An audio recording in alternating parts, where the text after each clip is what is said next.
ہر عبادت سے برتر عبادت نماز، ساری دولت سے بڑھ کر ہے دولت نماز، ہر عبادت سے برتر عبادت نماز۔ الحمد للہ رب العالمین والصلاة والسلام على سید الانبیاء والمرسلین اما بعد فاعوذ باللہ من الشیطان الرجیم بسم اللہ الرحمن الرحیم الصلاة والسلام علیک یا رسول اللہ وعلى آلک واصحابک یا حبیب اللہ الصلاة والسلام علیک یا نبی اللہ وعلی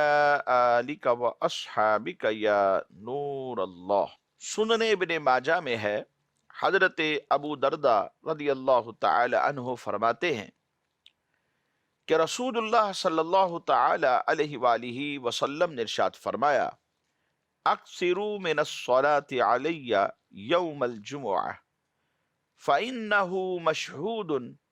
تشہدہ الملائکہ۔ ارشاد فرمایا کہ تم جمعۃ المبارک کے دن مجھ پر درود پاک کی کثرت کیا کرو، کیونکہ یہ یوم مشہود ہے،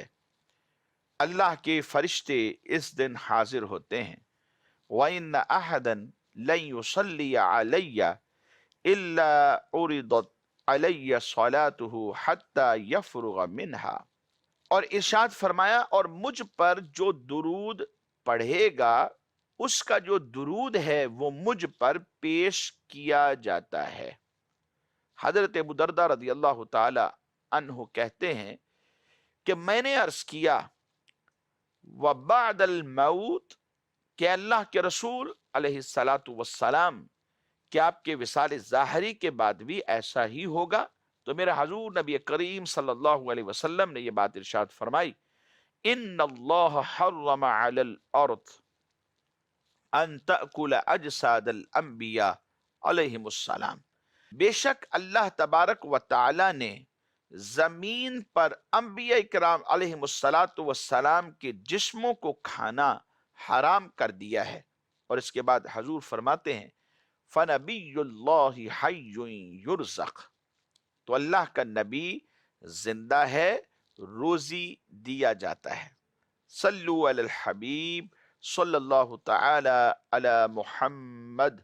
صلی اللہ علیہ وسلم۔ پیارے اسلامی بھائیوں اور مدنی چینل کے ناظرین، یہ ہے پروگرام احکام نماز۔ ہم آپ کو اس میں خوش آمدید کہتے ہیں۔ حصول ثواب کی خاطر بیان سننے سے پہلے اچھی اچھی نیتیں بھی فرما لیجئے کہ فرمان مصطفیٰ صلی اللہ تعالی علیہ وآلہ وسلم ہے، نیت المؤمن خیر من عملہ، مومن کی نیت اس کے عمل سے بہتر ہے۔ مدنی چینل کے ناظرین، آئیے ایمان کی نشانی کیا ہے سماعت فرمائیے۔ حضور نبی رحمت صلی اللہ تعالی علیہ وآلہ وسلم کا فرمان عالی شان ہے، نماز ایمان کی نشانی ہے، نماز ایمان کی علامت ہے۔ اور فرمایا جس نے اپنے دل کو نماز کے لیے فارغ کیا اور اس کی جو حدود ہیں اس کی حفاظت کی، یعنی جیسی نماز پڑھنی چاہیے اس نے ویسی ہی نماز پڑھی، تو فرمایا وہ کامل مومن ہے، یعنی اس کا جو ایمان ہے وہ کمال تک پہنچا ہوا ہے۔ اور امیر المؤمنین حضرت سیدنا عمر فاروق اعظم رضی اللہ تعالی عنہ نے منبر پر یہ بات ارشاد فرمائی تھی، فرمایا ایک شخص اسلام کی حالت میں بوڑھا تو ہو جاتا ہے لیکن اس کی نماز کامل نہیں ہوتی۔ عرض کی گئی وہ کیسے؟ ارشاد فرمایا نہ تو وہ نماز کے رکوع و سجود کو کامل ادا کرتا ہے اور نہ ہی نماز میں خشوع و خضوع کا اہتمام کرتا ہے۔ پیارے اسلامی بھائیوں، مدنی چینل کے ناظرین، بالکل حضرت عمر فاروق اعظم رضی اللہ تعالیٰ عنہ کا یہ فرمان واضح ہے۔ نماز ایمان کی علامت کیسے بن سکتی ہے؟ اس کے لیے ضروری ہے کہ نماز کی جو حدود و قیود ہیں ان کی حفاظت کی جائے، نماز کے رکوع اور نماز کے جو سجود ہیں انہیں انسان کامل طریقے سے ادا کرے، اور نماز کے اندر جو خشوع و خضوع ہے اسے حاصل کرنے کی کوشش کرے جیسا ہونا چاہیے۔ اچھا پھر کیا ملے گا؟ فرمایا اس کے ایمان کی علامت بالکل واضح طور پر لوگوں کو نظر آئے گی کہ یہ شخص ایک سچا مومن ہے، ایک کامل ایمان والا ہے۔ اور نماز تو بندے کے گناہوں کا کفارہ بھی بن جاتی ہے۔ حضرت سیدنا ابو طفیل رحمت اللہ تعالی علیہ آپ نے بیان فرمایا، کہتے ہیں کہ میں نے حضرت امیر المؤمنین خلیفہ اول حضرت سیدنا ابو بکر صدیق رضی اللہ تعالی عنہ کو یہ فرماتے ہوئے سنا ہے۔ آپ فرما رہے تھے، اے لوگو، اپنے گناہوں کے سبب لگائی ہوئی آگ کی طرف اٹھو اور نماز کے ذریعے سے اس آگ کو بجھا دو۔ یعنی گناہوں کی وجہ سے جو آگ جل رہی ہے اس آگ کو اگر ہم بجھانا چاہتے ہیں تو نماز ادا کر کے اس آگ کو ٹھنڈا کیا جا سکتا ہے۔ اور پھر سیدنا صدیق اکبر رضی اللہ تعالیٰ عنہ فرماتے کہ میں نے رسول اللہ صلی اللہ تعالی علیہ وآلہ وسلم کو یہ بات فرماتے ہوئے سنا ہے، الصلاۃ الی الصلاۃ کفارۃ لما بینہما مجتنبت الکبائر، یعنی ایک نماز دوسری نماز تک کے درمیانی گناہوں کے لیے کفارہ ہے۔ ایک نماز دوسری نماز، فجر ظہر، ظہر عصر، عصر مغرب، اسی طرح ایک نماز اور دوسری نماز کے بیچ میں جو گناہ ہے، یعنی درمیان میں جو گناہ ہوئے، اگلی نماز اس کے لیے کفارہ ہے جب تک کہ کبیرہ گناہوں سے بچا جائے۔ نماز میں شفا بھی ہے۔ حضرت سیدنا ابو ہریرہ رضی اللہ تعالیٰ عنہ بیان کرتے ہیں، فرماتے ایک بار میں نماز پڑھ کر آقا دو عالم صلی اللہ تعالیٰ علیہ وآلہ وسلم کی بارگاہ میں بیٹھ گیا۔ آپ صلی اللہ علیہ وسلم نے مجھے فرمایا، کیا تمہارے پیٹ میں درد ہے؟ یعنی کیفیت ایسی تھی کہ پیٹ میں درد ان کو محسوس ہو رہا تھا، اس کا اظہار ان کے وجود سے ہو رہا تھا۔ تو حضور نبی علیہ السلام نے اس بات سے انہیں فرمایا، کیا تمہارے پیٹ میں درد ہے؟ تو میں نے عرض کی کہ جی ہاں یا رسول اللہ صلی اللہ علیہ وسلم۔ تو میرے آقا حضور سرور دو عالم صلی اللہ علیہ وسلم نے فرمایا، قم فصلی، اور نماز پڑھیے، فإن فی الصلاۃ شفاء، بے شک نماز کے اندر شفا ہے۔ نماز جیسے اہم فریضہ کی مکمل وضاحت، اس کی شرائط، اس کے فرائض، اس کے واجبات، اس کے جو مکروہات ہیں، ان تمام کو ہمیں سیکھنا ہوگا تاکہ نماز ہمارے لیے گناہوں کا کفارہ بن جائے، تاکہ یہی نماز ہمارے ایمان کا کمال بن جائے، یہی نماز ہماری بیماریوں میں ہمارے لیے شفا بن جائے، ہمارے لیے گناہوں سے بچنے کا سبب بن جائے، اور ہمیں فحش باتوں سے، فحش کاموں سے یہ نماز بچانے کا سبب بن جائے، دنیا اور آخرت میں نجات کا ذریعہ بن جائے۔ اس کے لیے سیکھنا تو پڑے گا۔ مدنی چینل کے ناظرین، اگرچہ یہ پروگرام احکام نماز دیکھیے یا امیر اہل سنت دامت برکاتہم العالیہ کی کتاب نماز کے احکام اور فیضان نماز کا مطالعہ کیجیے، بہار شریعت سے حصہ 3 اور حصہ 4 کا مطالعہ کیجیے تاکہ نماز درست ہو جائے، نماز کے مفاسد، نماز کے واجبات، نماز کے فرائض، ارکان، نماز کے مکروہات، ان سب چیزوں کو سیکھنا ضروری ہے، اور کتابوں میں وضاحتیں تو موجود ہیں۔ اور دور حاضر میں اگر ہم چاہیں کہ نماز کے احکامات کے متعلق ہمیں ایسی کتاب مل جائے کہ جو بالکل آسان فہم ہے، تو نماز کے احکام ہے فیضان نماز، اس کو مطالعے میں لے آئیے۔ نماز کے حوالے سے مسائل کو درست کرنے کے لیے یہ کتابیں انتہائی اہمیت کی حامل ہیں۔ اس لیے مدنی چینل کے ناظرین، کوشش جو انسان کرتا ہے وہ پا لیتا ہے، اور جس نے کوشش ہی نہ کی پھر وہ کہے گھر بیٹھے ہر چیز مل جائے، تو ایسا مشکل ہے۔ گھر میں بیٹھے بھی اگر ملے گی تو اس کے لیے بھی تو کوشش کرنی پڑے گی. مختلف کورسز ہوتے ہیں نماز کے متعلقہ، تو ان کورسز کو بھی اگر ہم چاہیں کرنا تو آن لائن اگر ترتیب ہم بنائیں گے تو گھر بیٹھے بن جائے گی. ورنہ پھر نماز کے جو پروگرام ہے، نماز کا طریقہ جو بتایا جاتا ہے، نماز کس طرح پڑھی جاتی ہے، نبی علیہ السلام نے نماز کیسے پڑھی، یا نماز کے احکام کے حوالے سے جتنے بھی سلسلے ہمارے چلتے ہیں ان کو دیکھنا تو پڑے گا، وقت تو نکالنا ہی پڑے گا. وقت نکالیں گے نماز کو کامل بنانے کے لیے، تاکہ مسائل کو سیکھیں اور سیکھنے کے بعد نماز کے کمال کو پہنچے. اور یاد رکھیے، جس نے بھی دنیا میں اپنی نماز کو کامل کیا ہے،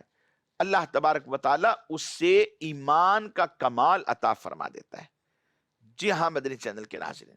تو آئیے پھر آج کے سلسلے میں چند ایک احکام نماز بھی ہم شامل کرتے ہیں، تاکہ چند ایک احکام نماز کی طرف توجہ چلی جائے، سیکھنے کا موقع ملے، اور پھر جب ضرورت ہو تو اس کے مطابق ہم اپنی نماز میں انہیں شامل کر سکیں. پہلا سوال جو آج کے سلسلے میں ہم شامل کرنے جا رہے ہیں وہ اس طرح ہے: کیا کوئی نمازی مقتدی مسجد میں ایسا کر سکتا ہے کہ جو پہلی صف، چونکہ اس کے فضائل بہت زیادہ ہیں، احادیث کے اندر پہلی صف حاصل کرنے کی، پانے کی ترغیب دلائی گئی ہے، اور اس پر انعامات اور ثواب کے وعدے کیے گئے ہیں، تو پہلی صف کو پانے کے لیے کیا کوئی مقتدی نمازی ایسا کر سکتا ہے کہ پہلی صف میں ایک جگہ اپنا مصلی پہلے سے ہی رکھ دیں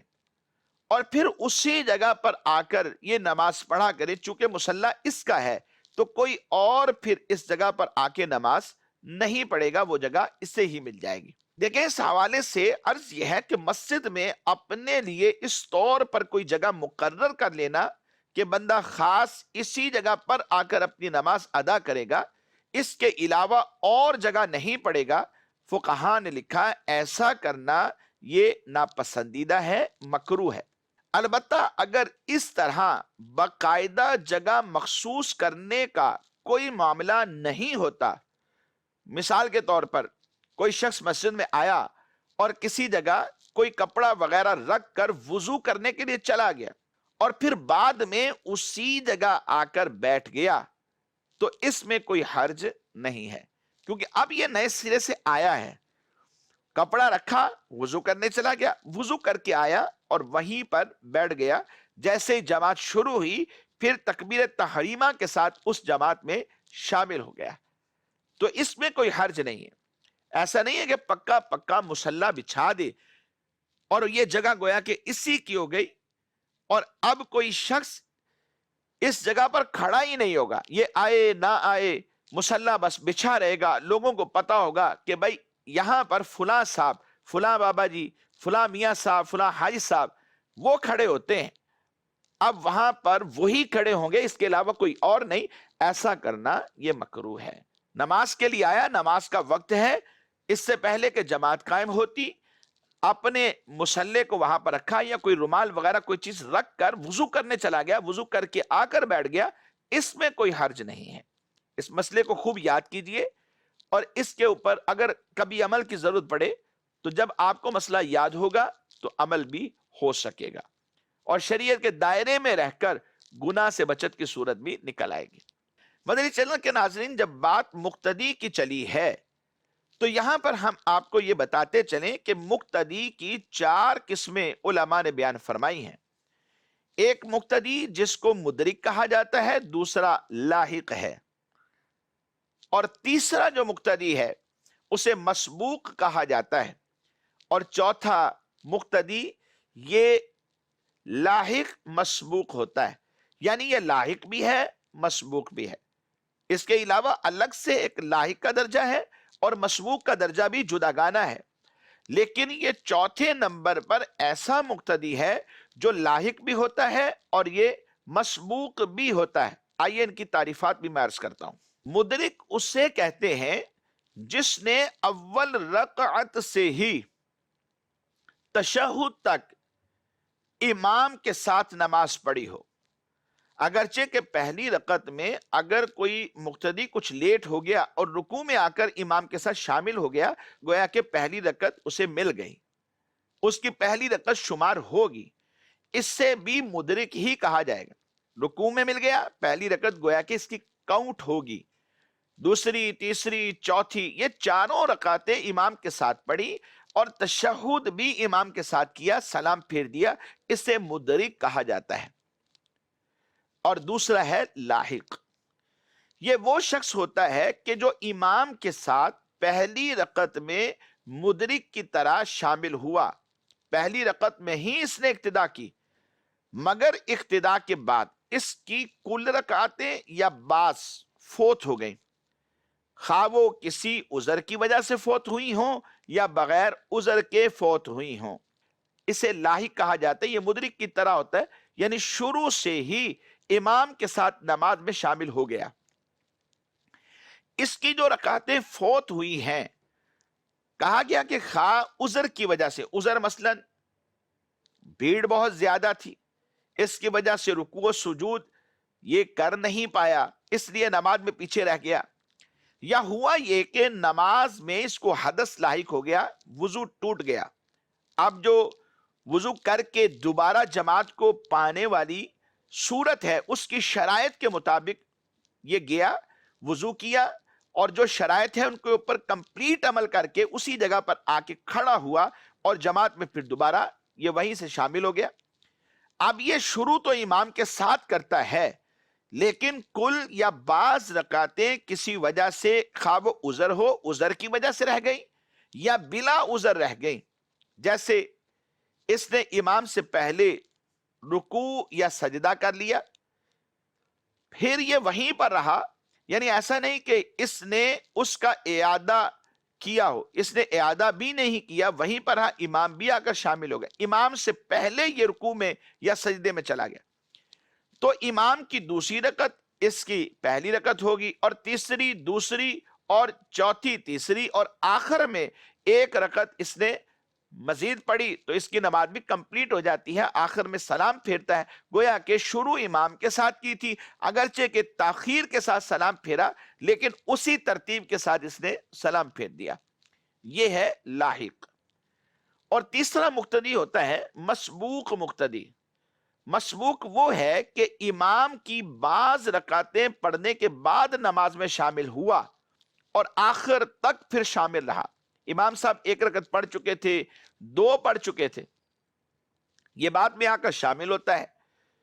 اگلی دو رکعتیں یا اگلی تین رکعتیں امام کے ساتھ پڑھتا ہے، پھر جو اس کی شروع میں رہ گئی تھی، اب یہ امام صاحب کے سلام پھیرنے کے بعد کھڑا ہو کر اپنی ان نمازوں کی رکعتیں مکمل کر لیتا ہے، اسے مسبوق مقتدی کہتے ہیں۔ اور لاحق مسبوق، جس کی کچھ رکعتیں شروع کی اس کو نہیں ملی، اس اعتبار سے یہ مسبوق ہے، پھر شامل ہونے کے بعد خواہ عذر کی وجہ سے یا بغیر عذر کے کسی وجہ سے یہ لاحق ہو گیا، مثال کے طور پہ وضو ٹوٹ گیا، وضو کرنے چلا گیا، دوبارہ آ کے جماعت میں شامل ہوا، تو یہ لاحق بھی ہے، یہ مسبوق بھی ہے، تو اس کو لاحق مسبوق مقتدی کہا جاتا ہے۔ مدنی چینل کے ناظرین، یہ مقتدیوں کی چار قسمیں ہیں، احکام بھی ان کے جدا جدا ہیں۔ مقتدی کی ان چاروں قسموں کے جو احکام ہیں ان کے حوالے سے علماء نے لکھا کہ لاحق مدرک کے حکم میں ہے، جب اپنی فوت شدہ رکعتیں پڑھے گا تو اس میں نہ تو یہ قرات کرے گا،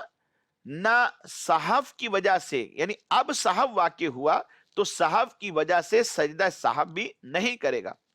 اور اگر مسافر تھا تو نماز میں نیت اقامت سے اس کا فرض متغیر نہ ہوگا کہ 2 سے 4 ہو جائیں، اور اپنی فوت شدہ کو پہلے پڑھے گا، یہ نہ ہوگا کہ امام کے ساتھ پڑھے، پھر جب امام فارغ ہو جائے تو اپنی پڑھے، مثلا اس کو حدث ہوا، وضو کرنے کے لیے چلا گیا، وضو کر کے آیا تو آ کر پہلے وہ جو چھوٹ گئی ہیں، یعنی اس کے وضو کرنے کے دوران امام صاحب پڑھ چکے ہیں، یہ پہلے ان کو پڑھے گا، پھر آگے جا کے شامل ہو جائے گا۔ ایسا نہیں ہو سکتا کہ امام صاحب کے ساتھ شامل ہو جائے، جو بیچ میں رہ گئی تھی ان کو بعد میں پڑھے۔ اگر ایسا کرے گا تو یہ گناہ گار ہے، اگرچہ کہ نماز پھر بھی ہو جائے گی، لیکن اس طرح اس کا کرنا درست نہیں ہے۔ لاحق جو ہے یہ مدرک کے حکم میں ہے، اور مدرک تو بالکل واضح ہے، پہلی رکعت میں شامل ہوا، آخر تک امام صاحب کے ساتھ رہا، امام صاحب نے سلام پھیرا تو یہ بھی نماز سے باہر آ گیا، اس نے امام کی نماز کے ساتھ اپنی نماز کو کمپلیٹ کر لیا۔ مسبوق کے احکام ان امور میں لاحق کے خلاف ہوتے ہیں کہ پہلے امام کے ساتھ ہو لے، پھر امام کے سلام پھیرنے کے بعد اپنی فوت شدہ پڑھے۔ لاحق نے ایسا نہیں کرنا تھا، لاحق کی جو رہ گئی تھی پہلے وہ پڑھ کر امام کے ساتھ شامل ہو رہا تھا، اور مسبوق جو ہے وہ امام کے ساتھ شامل ہو جاتا ہے، اور جب امام صاحب سلام پھیر دیتے ہیں تو جو اس کی پہلے رکعتیں رہ گئی تھی یہ پھر کھڑا ہو کر انہیں پڑھ لیتا ہے، اور جو اپنی فوت شدہ رکعتیں پڑھے گا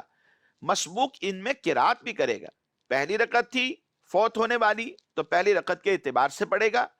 پہلی اور دوسری اور اسی اعتبار سے اسی ترتیب سے پڑھے گا، تو ان میں قرات بھی کرنی، اس میں سجدہ سہو ہو تو پھر سہو بھی کرنا پڑے گا، اور نیت اقامت سے فرض جو ہے وہ متغیر ہو جاتا ہے، جبکہ لاحق میں ایسا نہیں تھا۔ مسبوق اپنی فوت شدہ جو پہلے رکعتیں رہ گئی تھی ان کی ادا میں یہ منفرد کے حکم میں ہے کہ پہلے ثنا نہ پڑی تھی، تو اب جب یہ اپنی فوت شدہ پڑھے گا، جو پہلی رکعت رہ گئی تھی وہ جب اب یہ پڑھے گا تو اس قرات کے اندر یہ ثنا بھی پڑھے گا اور تعوذ بھی پڑھے گا۔ مسبوق نے امام کو قعدہ میں پا لیا تو تکبیر تحریمہ سیدھے کھڑے ہونے کی حالت میں کہے گا، پھر دوسری تکبیر کہہ کر یہ قعدہ میں چلا جائے گا۔ اسی طرح رکوع میں پایا، سجدے میں پایا، جب بھی یوں ہی کرے گا کہ کھڑے کھڑے قیام کی حالت میں تکبیر کہے گا، یہ تکبیر تحریمہ ہوگی،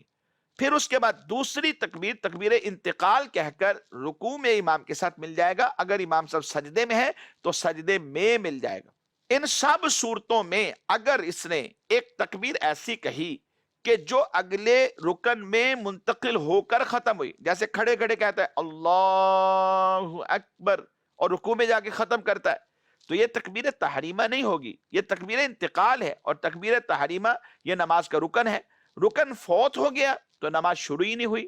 اس لیے فرمایا گیا کہ قیام کی حالت میں بالکل سٹیٹ کھڑے کھڑے اللہ اکبر کہے،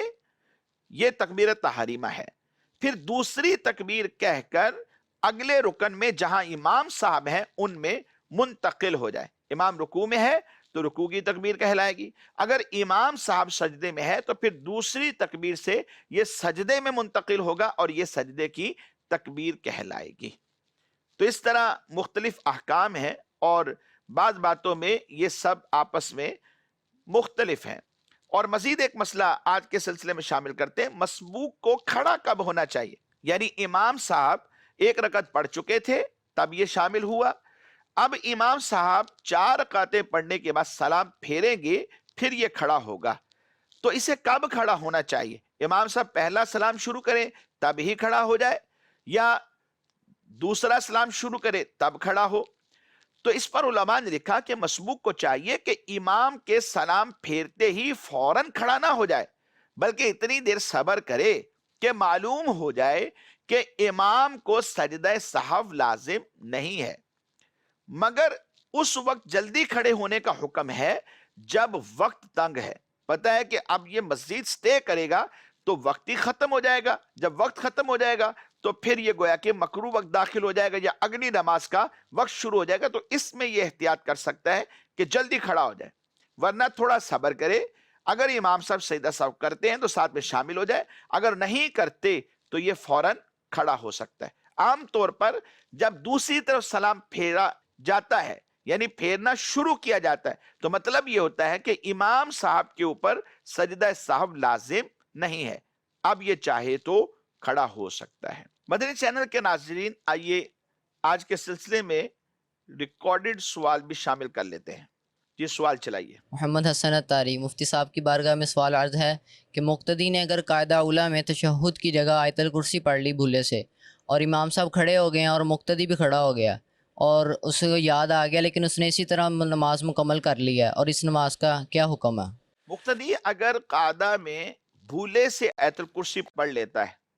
اور اسے پتہ ہی نہیں چلتا، امام صاحب تیسرے رکعت کے لیے کھڑے ہو گئے تو یہ بھی بھولے سے کھڑا ہو گیا، کھڑے ہونے کے بعد پتہ چلا کہ میں نے تو آیت الکرسی پڑھی تھی، تو ایسی صورت میں نماز ہو جائے گی، اس کی نماز میں کوئی سجدہ سہو بھی لازم نہیں ہوگا کیونکہ یہ امام کے اقتداء میں ہے، اقتداء کے سبب سے اس کے اوپر کوئی سجدہ سہو لازم نہیں ہوگا، نماز اس کی ہو جائے گی کیونکہ یہ بھولے سے ہوا، اس لیے یہ گناہگار بھی نہیں ہوگا۔ مدنی چینل کے ناظرین، ہمارے آج کے سلسلے کا وقت اختتام کو پہنچا، ہم آپ سے اجازت چاہتے ہیں، دعا گو بھی ہیں، اللہ کریم ان مسائل کو یاد رکھنے اور عمل کرنے کی بھی توفیق نصیب فرمائے، آمین بجاہ النبی الامین صلی اللہ تعالی علیہ وآلہ وصحابہ وبارک وسلم۔ ہر عبادت سے برتر عبادت نماز، ساری دولت سے بڑھ کر ہے دولت نماز، ہر عبادت سے برتر عبادت نماز۔